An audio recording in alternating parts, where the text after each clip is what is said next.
बिस्मिल्लाहिर्रहमानिर्रहीम। अस्सलाम वालेकुम व्यूअर्स, क्या हाल है जी। तो आज हम बनाने लगे हैं मिक्स पकोड़ा। रमज़ान स्पेशल पकोड़े बनाने लगे हैं। इसके लिए मैंने ले लिया है एक बड़ी प्याली भर के बेसन। तो अब मैं इसके अंदर डालूँगी ये बारीक कटी हुई प्याज। बारीक कटी हुई प्याज 2 ली है मैंने, बड़े साइज़ की 2 ली है। इसको हमने गोल गोल बहुत बारीक वाला काट लिया है। तो आप गोल काट के इसमें डालेंगे, इसका लच्छा पकोड़ा बनेगा। ये मैंने डाल दिया है पालक बारीक कटा हुआ, बिल्कुल बारीक है, इसे धो के मैंने रख लिया था काट के। वो डालेंगे हम इसके अंदर। ये मेरे पास अनारदाना है, एक बड़ा चम्मच भर के मैंने वो लिया, वो डाल दिया। ये हरी मिर्च है, मैंने बारीक काटी है। ये अगर आप ऑप्शनल है, आप काटना डालना चाहे तो डाल लें।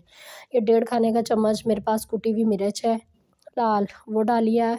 ये आधा खाने का चम्मच ज़ीरा है, वो डाल दिया मैंने इसके अंदर साबुत। ये गोल धनिया है मैंने साबुत, इसको साबुत को हाथ के ऊपर डाल के इसको अच्छी तरह से मैंने मल लेना है। मल के ये इसमें से खुशबू बहुत अच्छी आएगी, वो इस तरह करके आपने वो डाल देना है। और ये मेरे पास है नमक मैंने एक बड़ा चम्मच भर के लिया, वो इसके अंदर डाल दिया मैंने। इसको डाल के अच्छी तरह से हमने मिक्स कर लेना है। ये इसके अंदर आलू है, मैंने बारीक लंबी शेप में काटे हैं चिप्स वाली शेप में। तो इस तरह बारीक मैंने आलू काटे हैं, इसके अंदर वो डाल के इसके अंदर मिक्स कर लेंगे। ये ना बाउल मेरा थोड़ा सा छोटा था, तो फिर मैंने बड़े बाउल में ऐड कर लिया था बाद में। इसको चम्मच की मदद से भी मिक्स कर सकते हैं आप। तो मैंने जो है ना इसको अच्छी तरह से मिक्स कर लिया था दूसरे बाउल में डाल के, ये बाउल मेरा छोटा था। तो ये देखें इस तरह से मैंने मिक्स कर लिया अच्छी तरह से। वो बाउल छोटा था, उसके अंदर मैंने पानी डाल लिया, बेसन वाले में ही पानी डाल लिया। तो ये मैं चम्मच जो है ना, छोटा चम्मच एक भर के डाल रही हूँ पिसा हुआ धनिया।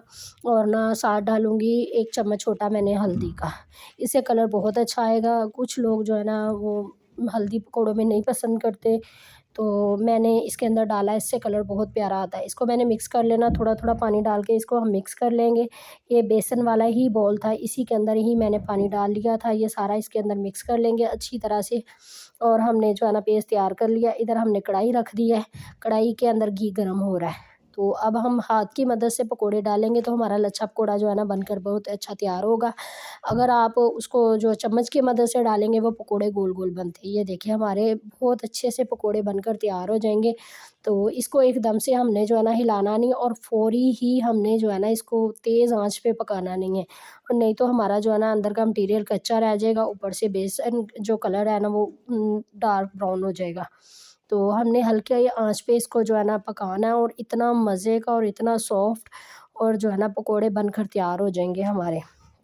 तो ये वाले हमने निकाल लिए। अब दोबारा से हम जो है ना डालेंगे पकोड़े, और हमारे जो पकोड़े हैं ना सारे बनाकर इसी तरह से हमने तैयार कर लेने। और रमज़ान स्पेशल इफ्तार के लिए ये बनाएं और इंजॉय करें। सफ़ियान अहमद देसी पकवान को सपोर्ट करना, लाइक करना, शेयर करना, फॉलो करना। इंशाल्लाह रमज़ान के लिए मज़े मज़े की रेसिपी मैं आपके लिए लेके आती रहूँगी। तो इसी तरह हमारे पकोड़े जो है ना, ये देखें सारे ही इसी तरह मैंने बना के सारे ही तैयार कर लिए। मैं ये आपको छोटे छोटे क्लिप दिखा रही हूँ इसके अंदर। तो ये देखिए मैंने तकरीबन 3 बैच बने थे, हमारे पकोड़े बनकर तैयार हो गए। ये देखिए पकोड़े बहुत ही मज़े के और बहुत ही अच्छे पकोड़े बने थे। तो आप इसके लिए ना बड़ी कढ़ाई लिया करें, तो बड़ी कढ़ाई में बहुत ही अच्छी तरह से ये देखिए ये पकोड़े, ये बाहर से भी बहुत ज़्यादा अच्छे, यानी कि ज़्यादा अच्छे बनेंगे, बाहर वालों से भी ज़्यादा मज़े के और टेस्टी पकोड़े बनेंगे। आज की रेसिपी पसंद हुई तो कमेंट ज़रूर करना।